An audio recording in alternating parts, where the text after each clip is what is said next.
Hello and welcome to the PC Security channel. Today we'll be talking about a new kind of virus called the coronavirus. Oh wait, this is not my job. What am I doing? Now this is more like it.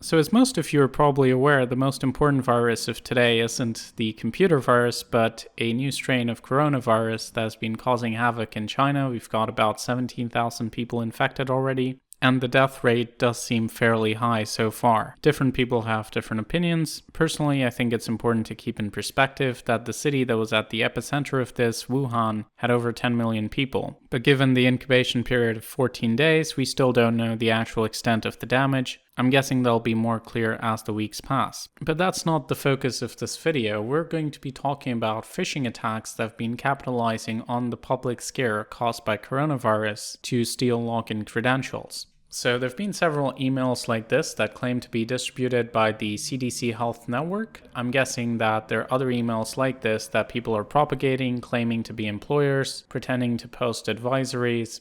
So in essence, there's really nothing new here. It's just the use of social engineering techniques to gain unauthorized access, something cybercriminals have been doing for a long time. And when there is an incident like this and a public scare associated with it, it just makes it much more likely that their emails are going to succeed and they're going to formulate emails along those lines. So apart from giving you a heads up that things like this are happening, I also want to talk about the general scope of phishing emails and why they can be as effective as they are.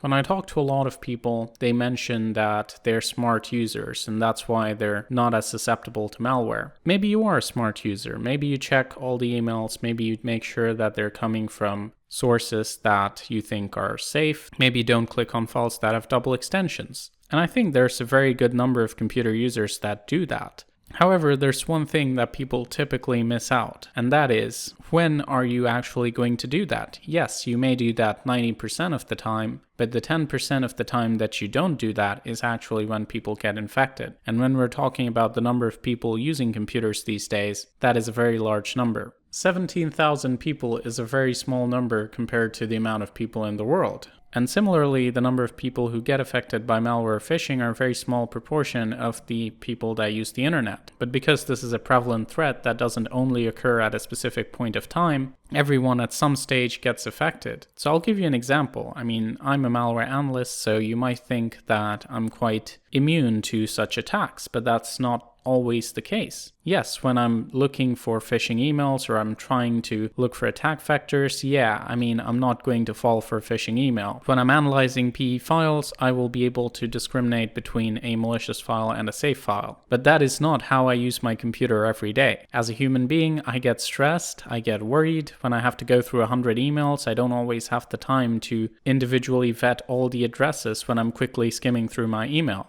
And nobody does that, let's be honest here. For anyone who has to deal with a large volume of traffic, who does this on a day-to-day basis, it is completely understandable that if an email looks 99% the same as a legitimate email, they might click on the link because people have other things in their life to worry about. They're not constantly reading their emails with focus. I think it's quite obnoxious to call those people stupid, because in all honesty, I think anyone is susceptible to that. And the same goes for malware, which is why I never understand why you would not use technology where it exists to make things safer. Some people claim, well, security isn't perfect. Neither is the seatbelt in your car. If you run off a cliff, your seatbelt isn't going to save you, but that is not an argument for never using your seatbelt. It's just not the way forward as far as I'm concerned.